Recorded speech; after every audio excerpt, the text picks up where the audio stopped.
Shahidi Keyboard. Ni mara nyingi message za kuelezea hisia zangu kwako huwa nazidraft. Uzito wa moyo unanizuia kubofya kitufe cha send kiasi nazibakiza kwenye nafsi. We are just friends. Nawaza ni nini utawaza kunihusu na how will you deal with it.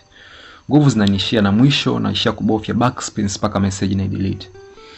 Besti, kama sitokuwa bwana harusi basi niandike kama rafiki mwenye kusudi baya kwenye yako dibaji. Maana siwezi kuchekelea kwenye harusi, yani kuona na vishwa pete huko mimi nikiwa kwenye kamati ya vinywaji. Nishautandika mswala na nimeliandaa goti kuitubia hii dhambi. Niko tayari kukupoteza ikiwa sababu itakuwa ni kudhihirisha niko namna gani na kuhitaji. It's fine if this is going to be the end.